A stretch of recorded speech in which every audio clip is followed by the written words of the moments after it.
Just before I get going, how many people have been to the deli already? A lot of y'all. How many people have been to the bakehouse? How about the roadhouse? Okay, how many people knew we did mail order? A few. How many people knew we had a little creamery that made fresh cream cheese? And how about the candy bars? A few. Okay, and then how many people knew we had Zing Train and we do training for business stuff? Okay, great. That's called market research. No, it really is. If you have a really big company, you could take like 2 years and spend $500,000 to find that out, but I don't have that. So anyway, all right, well, y'all have these workbooks laying on your seats or under your seats. I know you can't really take notes while you're eating, but I don't really like PowerPoint, and I'm a very interactive learner, so I figured I'll try to make you work. I guess you could take notes on your phone or something too if you want. But please interrupt, throw stuff, move around. Please keep eating. I've forced myself not to start serving and pouring water and stuff while I'm out here.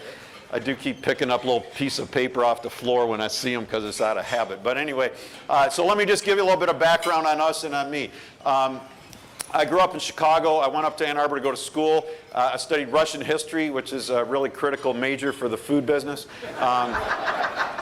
After I graduated, I really had no clue what I was going to do. I just knew I didn't want to go home. My previous job had been driving a cab. That wasn't all that exciting.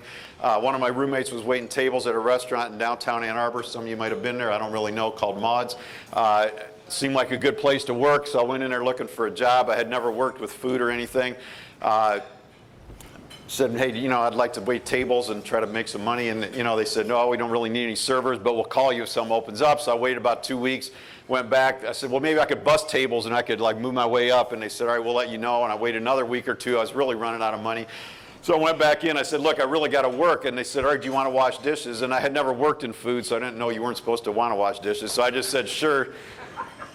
I'd be glad to wash dishes. They said, all right, could you start tonight? Which Daryl's not back there, but in the food business, that's often dishwashers may be hired on an hourly or daily basis. So anyway, I feel incredibly fortunate in my life because I stumbled totally into a line of work that I really, really love.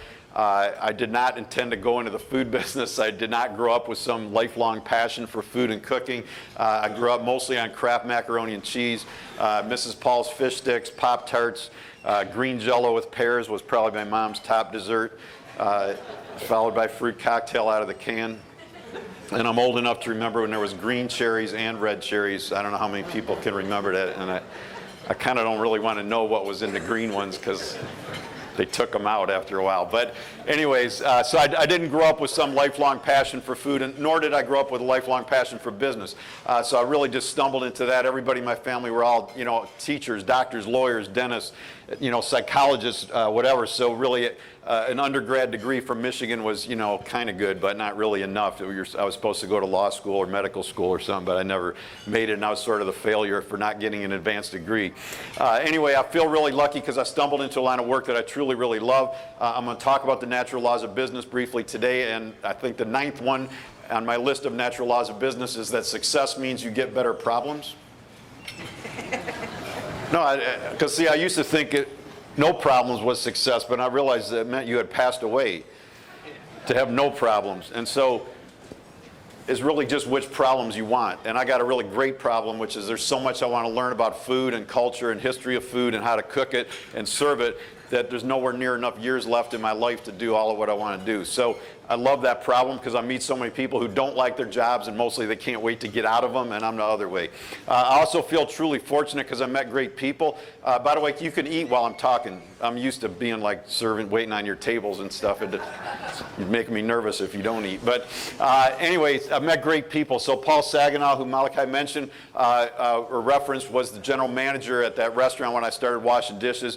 He became my partner in all this. So that's how we met. Also Frank Carollo, who's one of our partners in our bakery, was a line cook, and Maggie Bayless, who's one of the partners in Zing Train, was a cocktail waitress. So I have no idea why we were all in this restaurant together, but we're now, you know, nigh on 34 years of knowing each other, liking each other, and we're still partners, and we still like working together, and I feel really honored in life to be able to have that opportunity. It doesn't happen every day.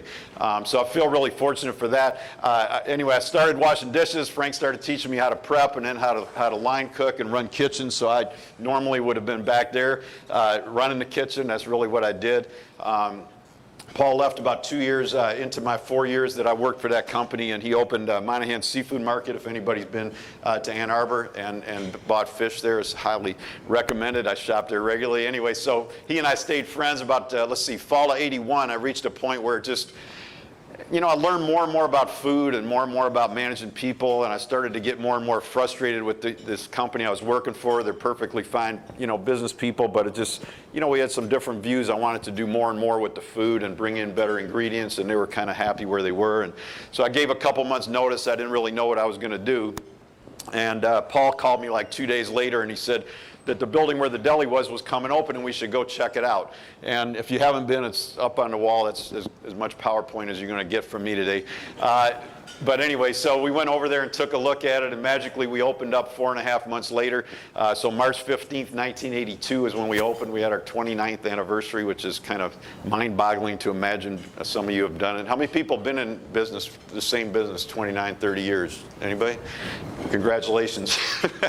No, I mean, it's a kind of cool thing, and I feel really fortunate again to have been able to do it. So the original deli, if you were not there back then, was only 1,300 square feet. So I mean, literally like a quarter of the size of this room at the most. We had 5 tables, 5 seats at the front counter, me and Paul and 2 employees. So it was a lot smaller.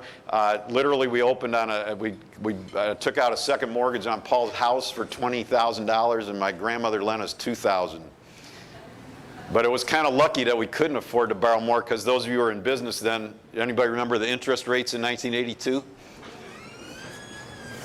18% we paid to the bank. So when I teach our new staff orientation, which I just did yesterday actually, and I go over that, I have to tell them that's 18% was to the bank, not to the credit card company. Because it's unfathomable even today that you would have that problem.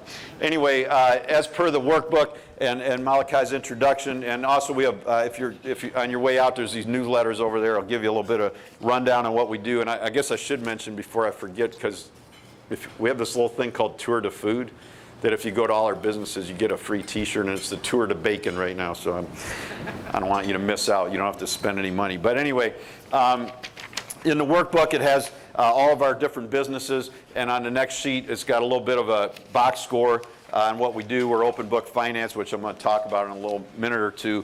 But as Malachi said, we're going to do about $39 million. Our fiscal year actually ends in about 2 more weeks, and we'll start the new one in August. We've got about 500 people working total, and we go up to about 750, 800 around the holidays because of all the mail order stuff, and then all the bakery work that we do to produce the stuff to ship out of the mail order. So that's kind of what we're doing. Got any really compelling Zingermans questions before I keep moving? You might. Make you talk a little? Nobody? Yes, sir. Who was Zingerman? Who was Zingerman? We made it up.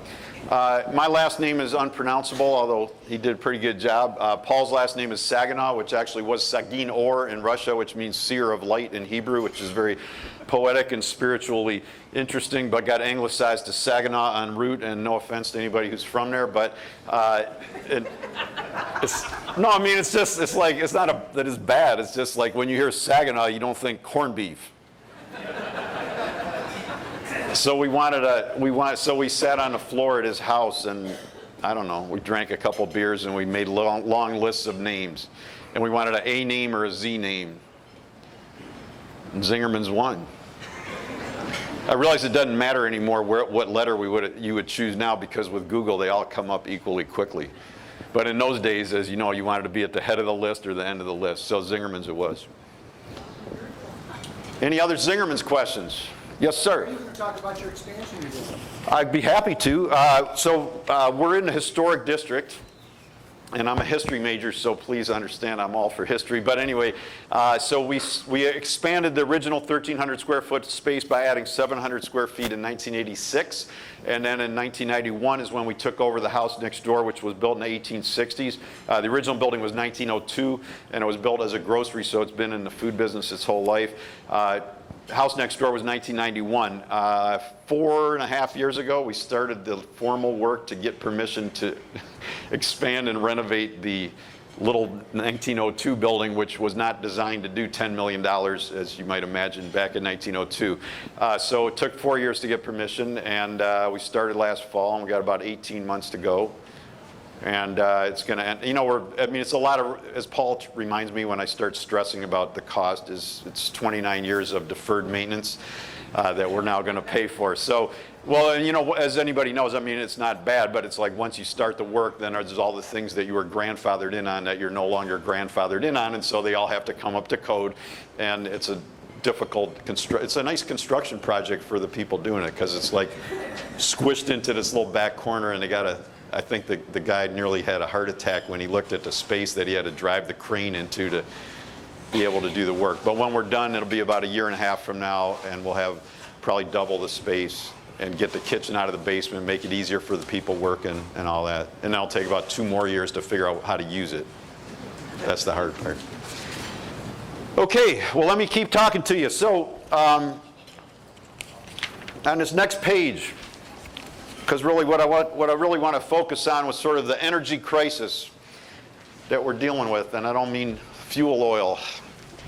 So I guess I got to give you a little bit of background in order to explain where I'm coming from with this. But when I was starting to work on this book, one of the things that was in my mind, it's sort of a regular routine for me, is pretty much every day somebody calls, emails, or comes by the deli or the Roadhouse or whatever, and they're like, do you have like 5 minutes just to kind of give me, I'm going to start my own business, could you just give me like 5 minutes to tell me like what are the key things? I'm like, are you serious? We got 9 2-day seminars, but you want to get it all in 5 minutes. That's so great. So, and people come and they all think they got the secret figured out, and they're like, it's the service focus, it's the quality focus, it's your and Paul's personalities, it's because it's in Ann Arbor. They all got the secret. Of course, there is no secret, which everybody in this room probably knows because you're all in business, and if there was just one little secret, it would be a lot easier. The point is, there is no secret. So one of the things that I wrote about in here, one of the essays in here is called 12 Natural Laws of Business. And they're all things that started really with Paul sort of made up this thing about natural laws, and I listened to him talking to seminars, and then I started adding to the list and ended up with 12 of them, which I'm going to touch on some of them as we go forward. But anyway, these natural laws to me were really, they underlie everything that we do, and I think that really any successful business does. I think that most successful businesses or business people do a lot of these things. They just may not realize that they're doing them. They didn't read that list and then start out to do them. They just did them because it was instinctively what was right to good leaders and good businesses. But anyway, I was at the Inc. magazine conference a year ago in the fall, and I was going to present on the natural laws, and the man who spoke before me was Gary Hirschberg from Stonyfield Yogurt. Anybody know their stuff? So they're doing a ton of work with environmental issues, and that's what he was speaking about. And he, unlike me, he loves PowerPoint, so he was like showing charts and, the greenhouse gases and everything, how bad everything was, and it was like it was quite a good talk, and it was pretty impressive, and regardless of one's feelings about environmental issues, I don't think anybody thinks it's going really great the way that it is now. And you're listening to him, you definitely weren't going to be thinking it was going really great. And as I was listening to him, I was getting ready to talk, and I started to realize that all the issues in the environment were sort of operating in violation of nature. And we're ending up with a lot of problems.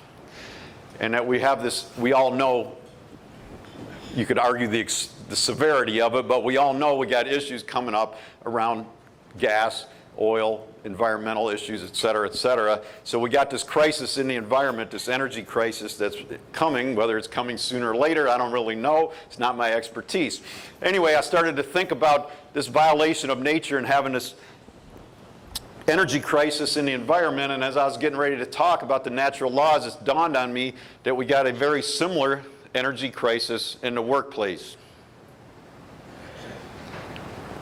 And I started to realize that it was the same kind of thing, because see, if you're operating in violation of the natural laws of business, you're going to get an energy crisis in the workplace in the same way that you're going to get environmental problems when you operate in violation of nature. It doesn't mean the world stops turning. It doesn't mean business ends. What's that energy crisis look like? You all know because when you go into wherever, the mall, or is anybody here from the post office before I say anything?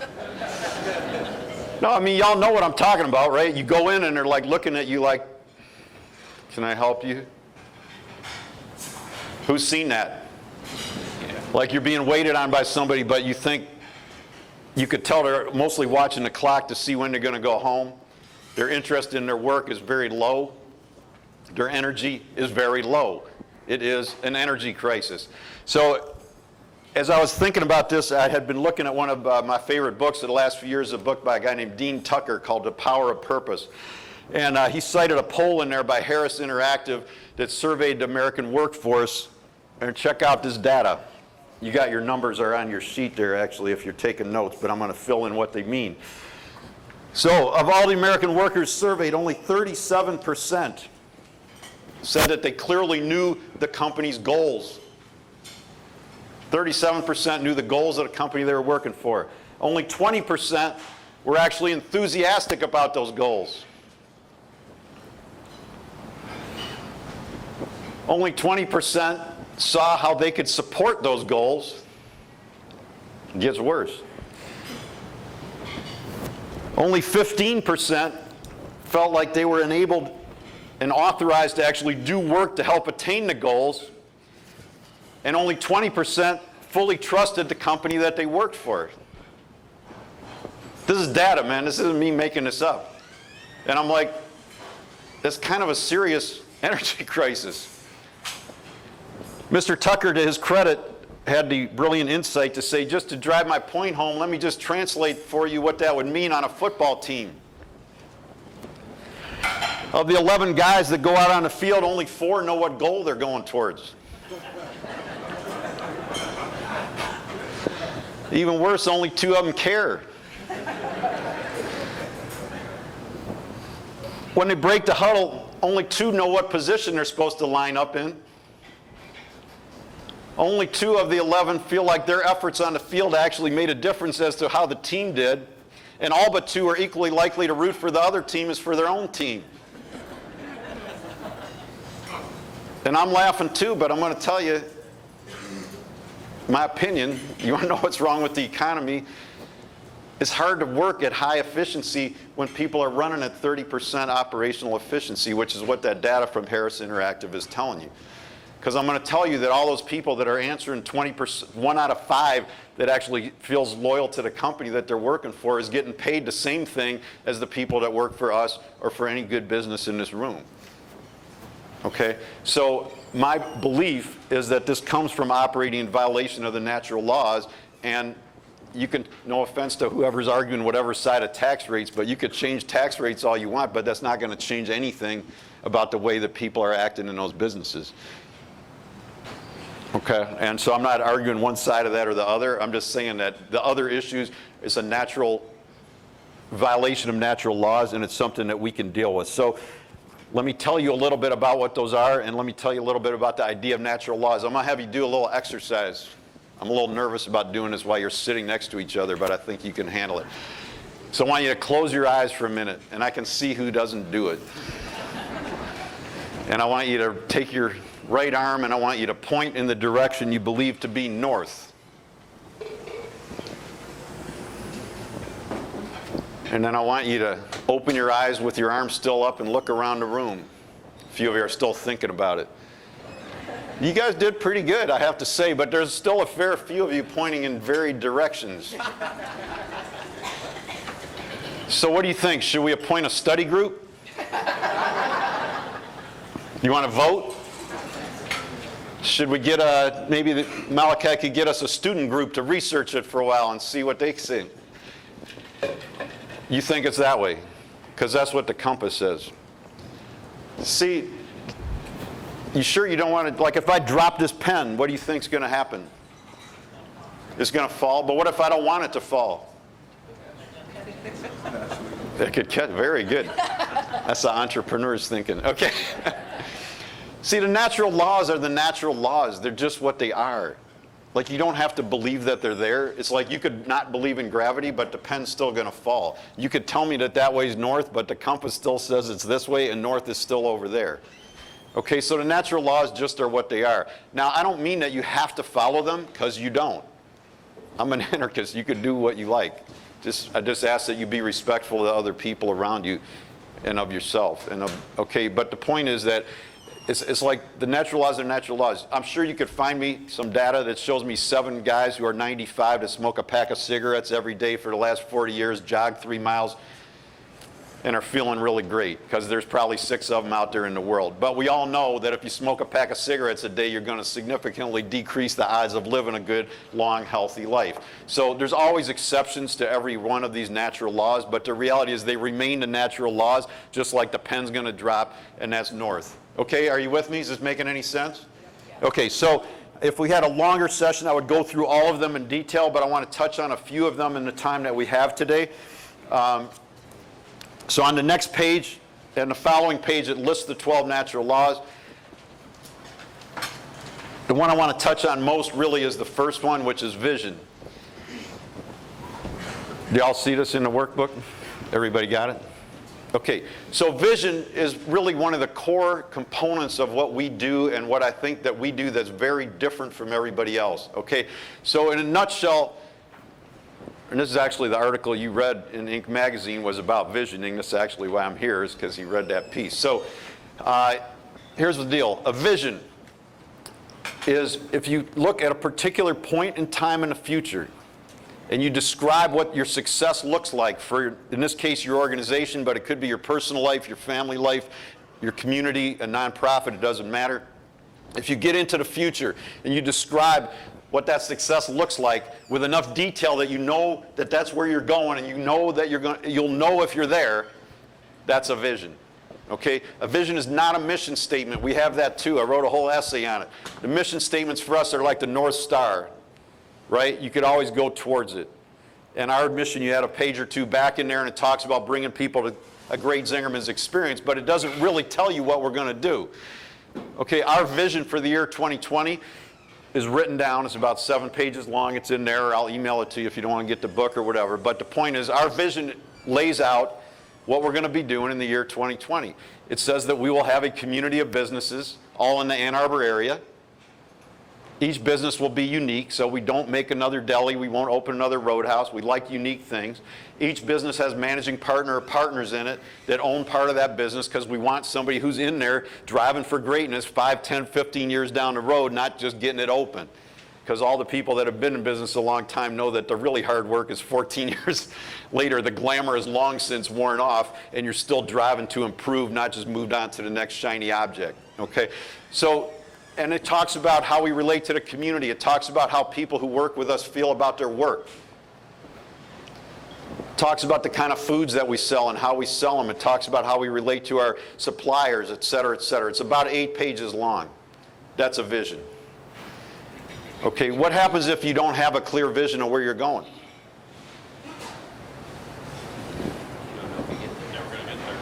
Yeah. A vision is not a strategic plan. It's not a strategic plan. We do that too. Strategic plan is how you get from where you are to the vision. See, the vision is where you're going. The strategic plan is how you get there. No offense to the business schools, but I don't know how everybody's working on strategic plans without agreeing on the vision. It's like going into MapQuest and asking for directions, but you don't plug in the destination. What's going to happen? What would happen? It won't work. See, it's like trying to do a strategic plan without a vision. To me, it's like, I mean, I actually haven't been in downtown Jackson in a long, long time. So it's like pulling up on the corner, not knowing where I'm going. I see some guy standing on the corner. I say, "Sir, excuse me, should I turn left or right?" Yes. Other than the really smart ones, what's he going to say? And I say, "I don't really know, but you look like you live here, and do more people go left or right?"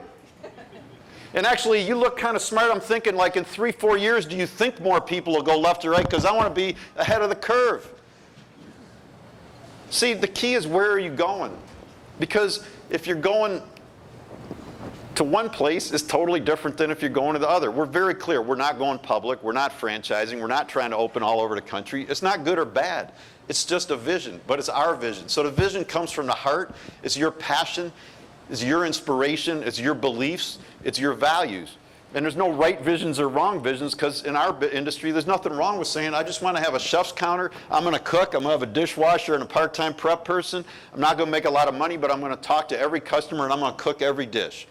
And you know what? There's part of me that likes that vision.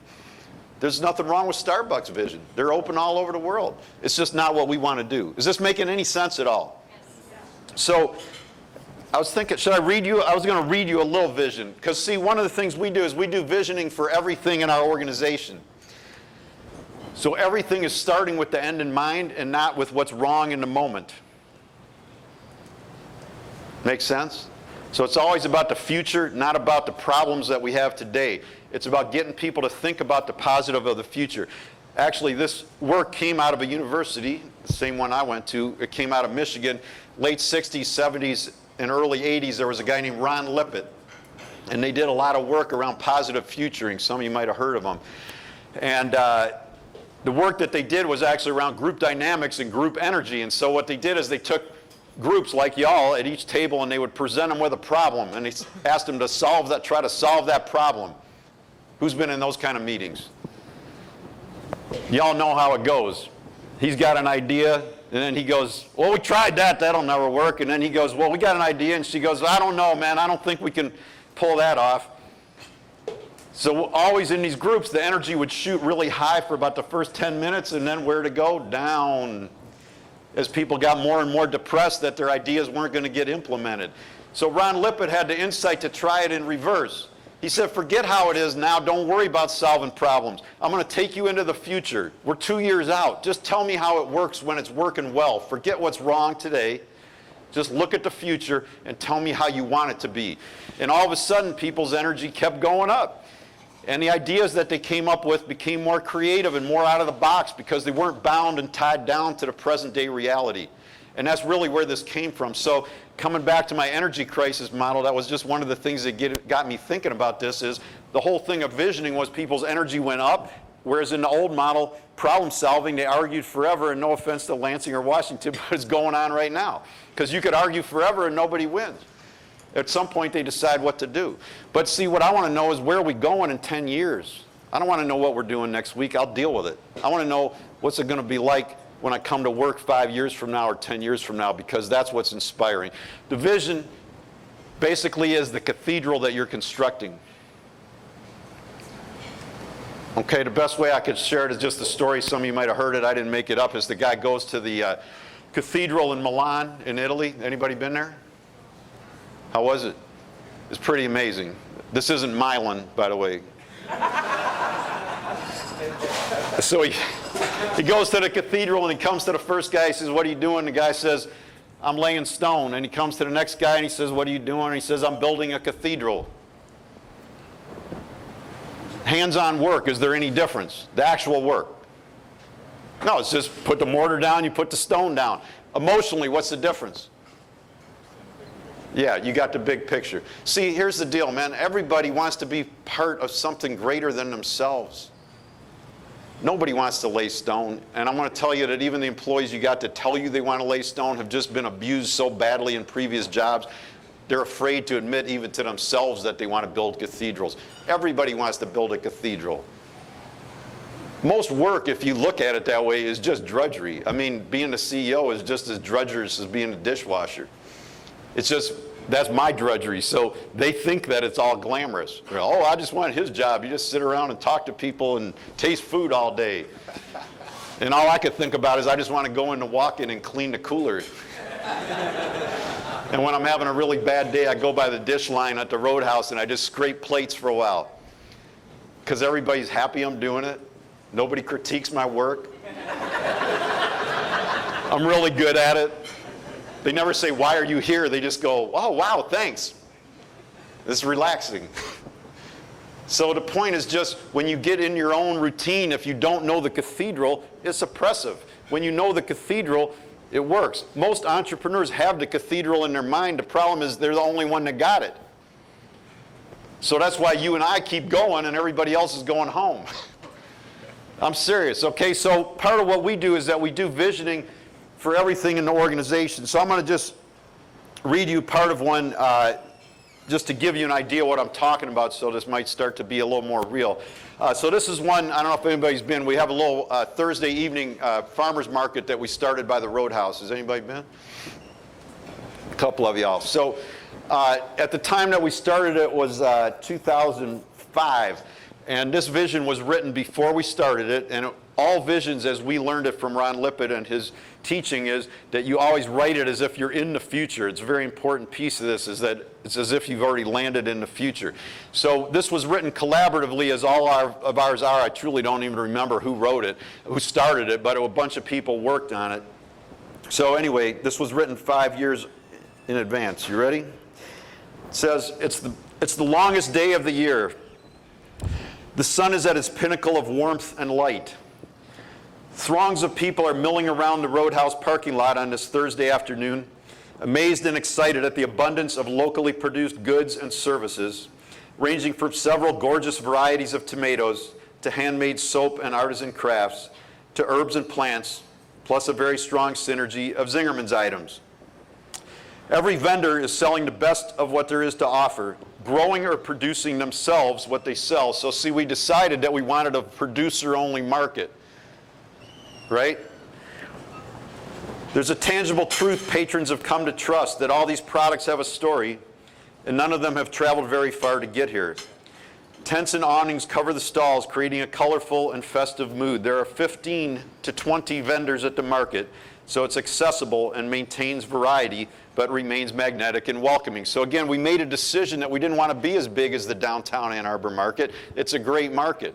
We wanted a smaller, more intimate community market. Not good or bad, just that was what we wanted, and it was clear from the beginning. So it wasn't just grow it as fast as you can, it was what do you want it to be like when you go there, okay?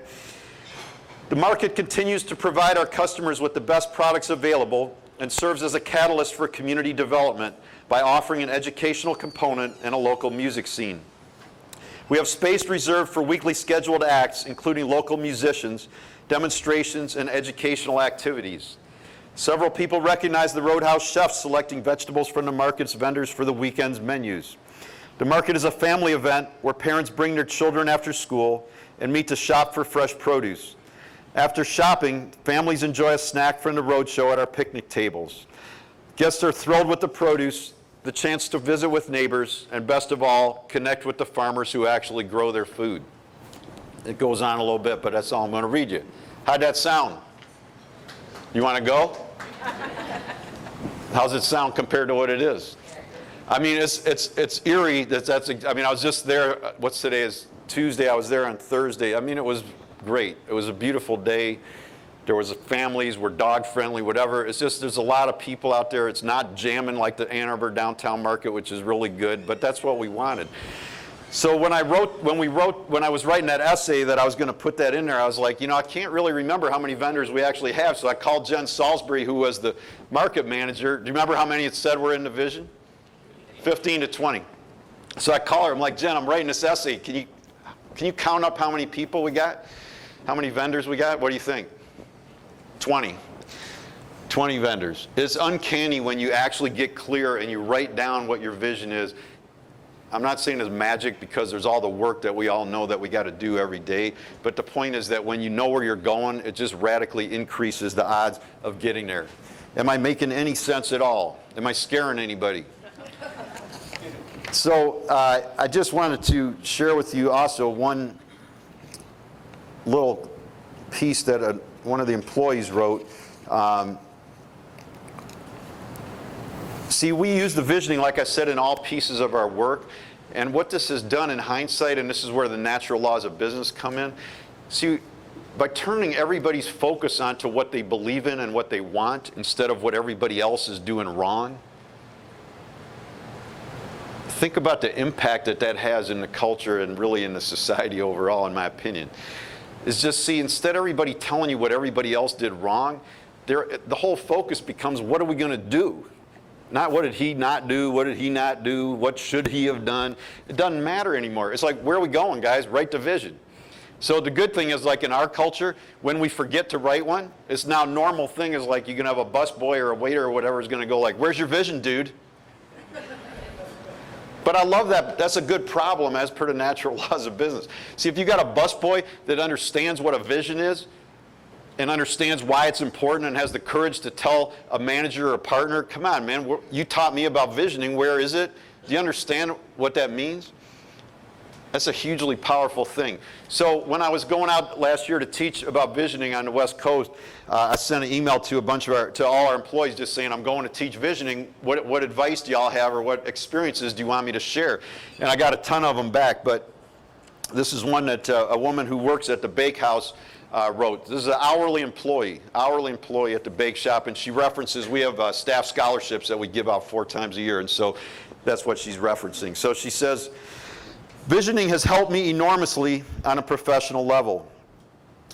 It got me a staff scholarship, and that will ultimately result in new products for the bake shop along with increased sales. I simply saw a gap in our product offerings and wrote out my vision for closing that gap. Now, you get that, right? This is an hourly employee, saw a gap in our product offerings and wrote a vision. I'm just saying that may not be happening everywhere. Writing it made it real for me. Now my vision is unfolding and spilling out into the tangible. For me, it all began with making my vision more than a daydream, by taking the action of writing it down. I can't say enough positive things about visioning. It's where everything begins. We all have glimmers. It's a matter of what we do with them. Had I not developed my glimmer into a full-blown vision, I would be doing my laundry and walking my dog, not that that is a bad thing, on May 2nd instead of boarding a plane headed for England and Spain. The personal gratification that comes from making a vision real is phenomenal. It creates a fabulous cycle that causes what I am to bleed into what I do. It has changed the nature of work for me. It's no longer something I have to do to earn an income. It's part of who I am, how I see the world, and as a result of it, I have an income.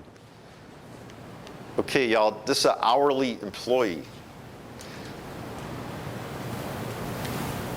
How many people want people like that? See, my belief is that when you live the natural laws of business, most people are like that. It's just that when we operate in violation of nature and we act like people are kind of dumb and don't know what they're doing and they're lazy and you can't trust them, guess what? They learn to act dumb, lazy, and behave in ways that demonstrate that you are right, that you can't trust them. And I don't mean that all people just do the right thing all the time, and I don't mean that we don't need to have discipline and that we don't ever fire somebody or whatever, because we do. But the point is that when we do the things that are on these 2 pages and we live in sync with nature from the business standpoint, from the organizational standpoint, that people get engaged in the business in a different way. Are you with me? Okay, so I don't have time to go through all of these. A couple that I want to touch on and get you thinking maybe. Number 5. Has anybody read Robert Greenleaf? He wrote a lot about churches, actually, so it's a very interesting book called Servant Leadership. I wrote in 1977, I believe. He worked at AT&T for 40 years, which tells you that the culture at AT&T back then was a little different than it is now. No offense if anybody's from there. Servant Leadership talks about a lot of great things. I highly recommend it. I just reread it because I'm rewriting my essay, which will be in part 2 of this book coming out in the fall. And I reread it for like the 8th time, and I learned stuff every time. One of the key premises of it is that our job as leaders is to serve the organization, and one of the key components of that is our job is to give service to the people who work in the business. So my job is to treat the employees like my customers. And here's the deal, it's a natural law. The service that the frontline people give to the customers, to the clients, to the guests, whatever you want to call them, will never be better than the service that you and I as leaders give to the employees. Period. I don't mean there's not 1 or 2 that just give good service anywhere. You could run into them at the airport if you fly out of Metro. There's 6 there that are going to be really nice to you no matter what. I'm just saying, because those are people that are wired that way, right? But I'm just saying that the service cap, the service bar in every organization is me. It's you. We're the bar. And so what that means is when I see an employee, I need to behave towards them like they're a customer. When they complain to me, I need to handle it like it's a customer complaint. And the whole thing coming back to energy, see, the old model is all the employees serve me. The energy's all flowing to the boss. We're doing the opposite. I want the energy going out. It's like I could get my own coffee, thank you. I got a degree. I don't need them to bust my table. I need them to bust y'all's table. I don't need them to help me out. I want them to help Malachi out with his wife when they drove all the way from Jackson to eat dinner, because that's a big commitment on their part to come all the way to see us. I want the energy flowing towards you all, the customers, not towards the bosses. So this is, in our experience, it's a natural law. It's just the way it is. I don't mean you have to do it. Most companies don't, okay? Number 3, just touching very quickly to really scare you. So it's nothing y'all don't know that without good finance you fail. The key of this, I guess, from my perspective and from what we do, is really all about creating sustainability in business, which comes back to this issue of metaphor around the environment and what's happening in the environment and what's happening in business. It is ever clear to me, the more I work on all this stuff, I started to realize that what we do, the way that we do it, see, everybody's looking for the secret answer, and as I said, and as you already knew before I got here, there isn't one. I started to realize that what we're doing is like an organic garden. See, because I can't really tell you in an organic farm exactly whether the mulch did this, or the shade trees did this, or was it the oyster shells they put down as fertilizer? Was it the bugs? Was it the butterflies? Was it the bees? Was it the seed variety? You don't really know. All you know is that in that ecosystem, that farmer is successfully getting his crops or her crops to grow effectively, right? And it's all, everybody's winning in that system. The weeds, there's weeds, it's kind of all over the place. There's animals mixed in with the crops, but it's working. It doesn't look so pretty necessarily, but it's working. See, I started to realize that the commercial model of business is like industrial farming compared to a small organic garden, because they wanted everything to look nice. So I don't know if you all know, but in the old days, the corn didn't grow in straight rows. No, I'm serious. That's a modern innovation. They made it grow in straight rows, and they took everything out from between the rows that was supposed to be there so it would look pretty. And by the way, the kernels on the cob were not all the same color. They made them become the same color in order to make it all look uniform. And they got rid of everything that could not be demonstrated beyond a shadow of a doubt to add productivity to the crop yield. And that's what they got. What happens to the soil in that model? Soil gets depleted. How's the energy in that soil? Depleted. Okay, so you can dump a lot of artificial nutrients, fertilizers coming in from the big companies onto it, and you could get a short-term yield, but it doesn't last because it's not sustainable. See, what we want to do is smaller. We want to have, it doesn't look as pretty. Like, we got open meetings, so there's a busboy in the meeting, and he's asking the banker why they put this package together, and the busboy doesn't look any different than I look. There's not a lot of fancy stuff, and I'm not saying that part's bad. I'm just saying we don't look like you're supposed to look, but the point is the work gets done.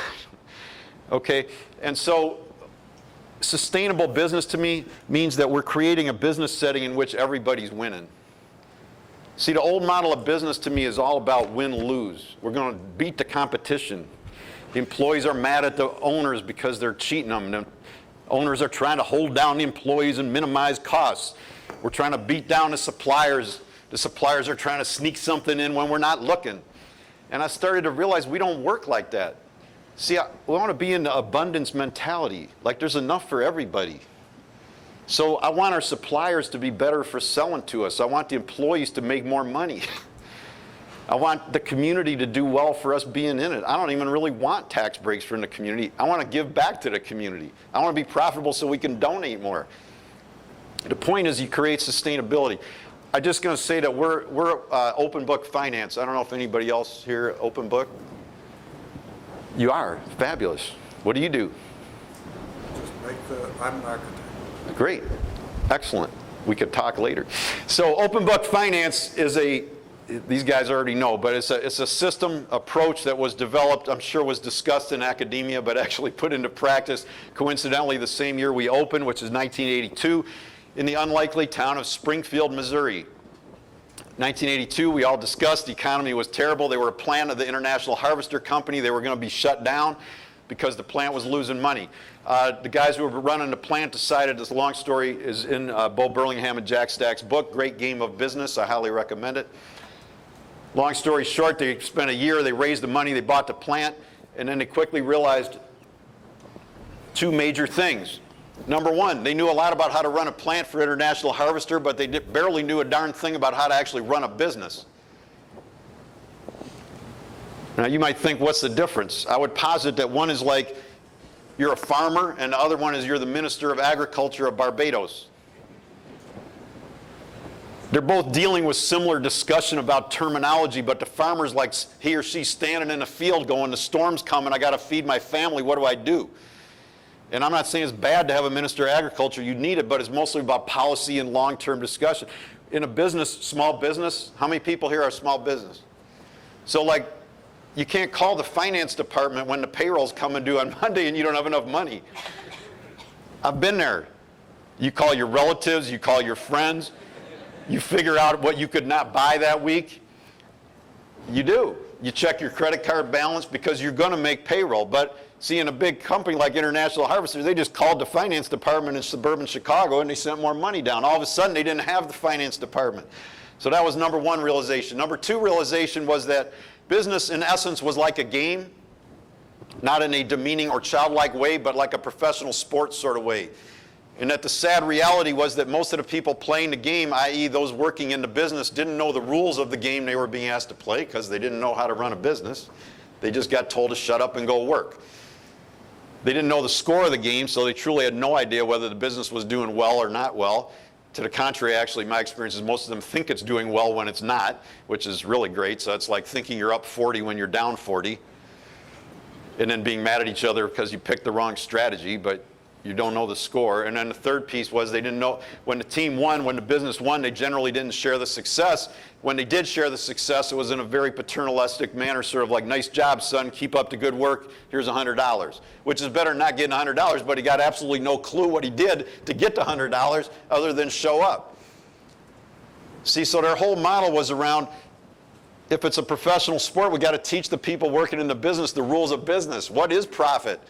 Why is cash important? What's the difference between cash and profit? Why do owners need equity value to increase? Frontline people don't know this. Even the business press barely knows it. No offense if there's anybody here today. Well, no, I mean, you all read it in the paper every day. Zingermans makes $40 million a year. Wow, we sell $40 million and we make $40 million, huh? That's pretty good. That's why I'm here. To teach you that secret. See, it's like they don't know we could be losing money. How many people here have lost money? It's not a fun feeling, but it's the reality of business life. I would posit that most businesses are headed towards going out of business out in the world. Just the public thinks they're all millionaires, zillionaires, and employees think you all are making so much money you don't know what to do with it. I'm serious. So the whole thing of Open Book is to share the information, not just to show them the financial statements, but to set up a situation in which they participate in running the business and that they learn the rules. And when they learn it, it changes the whole way that they relate to the business, because instead of them thinking we're millionaires, they get it. Okay, so there's 12 natural laws on there. I don't want to go through all of them. I mean, I want to go through all of them, but I don't have time to go through all of them. So just wrapping up, and then I'll take one or two questions, and then we'll move on. So two true stories about employees dealing with this energy crisis, and then one quote.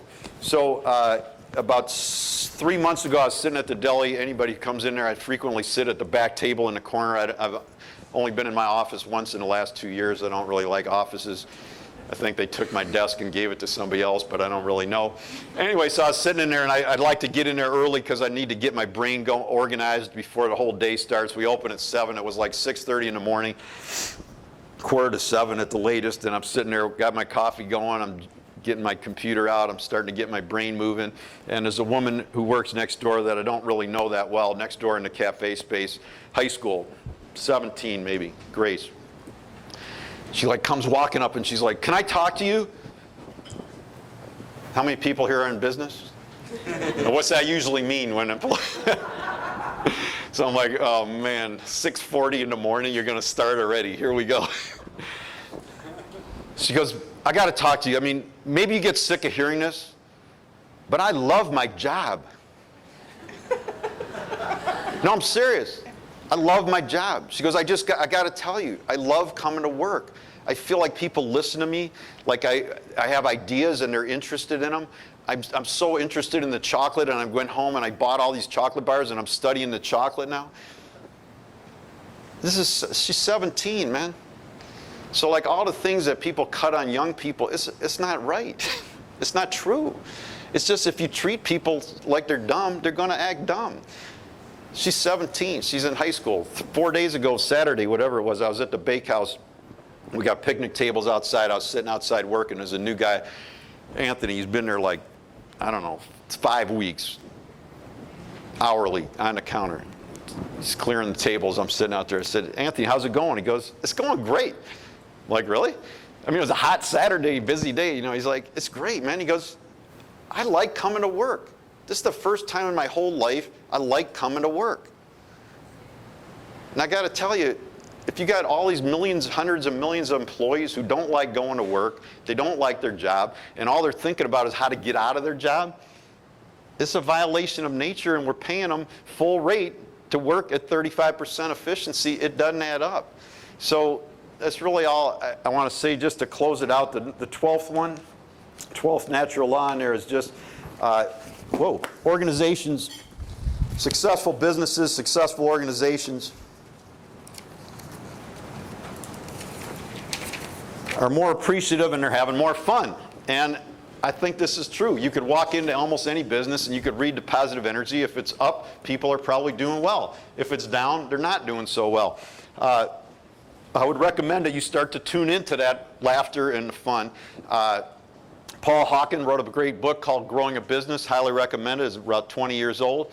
One of the best books I ever read. I reread that one not long ago too. And he said, paraphrasing, but he said, joy and laughter are the canaries in the mine of organizational life. Joy and laughter are the canaries in the mine of organizational life. Do y'all remember what the canary did in the coal mine? Yeah, it died first. So I'm just going to tell you, when people are not laughing and when they're not having fun, yeah, I know we're paying them and da-da-da-da, but when they're not having fun, trouble's coming because it's the canary. So all I would just suggest is life is short, and that it's very, as a high achiever, it was a lot of work for me to learn to stop always focusing on what was wrong and to learn that you could actually focus on what was wrong while also being super appreciative of all the positive things going on around you. And so this is just a quote. My previous book was on bacon. I feel lucky that I'm one of the only people that gets to write about business and bacon. So this is a book about bacon. But in the book about bacon, as I was doing research, I found this guy in England called Maynard. He goes by one name. He's about 70 years old, bacon maker. Wasn't one of the last apprentice bacon makers from decades ago. And I found this book as I was doing my research called Adventures of a Bacon Cure, and the subhead said Cult Book of the Year in Britain. So you don't know me that well, but you could imagine how bad I wanted that book just on the last hour that y'all know me. So anyway, I get the book, and like if you know anything about us or you go look at these books or whatever, you're going to see that, we're very into design at Zingermans and we like aesthetics, and we went back actually both these books to self-publishing. We're off the grid. They're printed in Ann Arbor, all recycled paper. We're not on Amazon, going back to old style book selling. Anyway, so I get his book and it's like the opposite. Is anybody here in design work? Graphics? So it's like blue halftones, right? Which means like the entire book cover is only shades of blue. It's a bacon book. Think about it. And he's like on the cover holding this thing of bacon, and his hair's like up like this, and he looks like a bad Monty Python skit, and I'm like, oh man, what a letdown. But I started reading the book, and it's like this amazing, his philosophies of life and all this stuff about life that was really powerful. And I, written all about his stories of learning bacon, but he went and visited the Amish and what he learned from them. And, all the places that he learned, and it really blew me away. And then I went back and reread it. And I had missed the first time through. There's a paragraph before it starts that says that he's so dyslexic he can't read or write. and that his wife learned to type, you know, also 70-some, learned to type in order to transcribe the book. Okay, so this is just a little one line from him, and then I'm out of your way. But he just said, the secret of life is seizing as much happiness when you can. If you leave it too long and look for happiness later, it may be too late.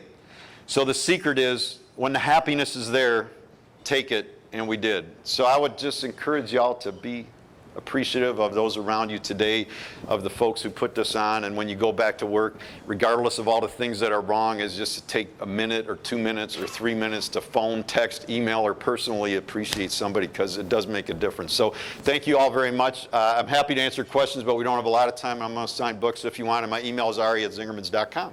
Thank you all.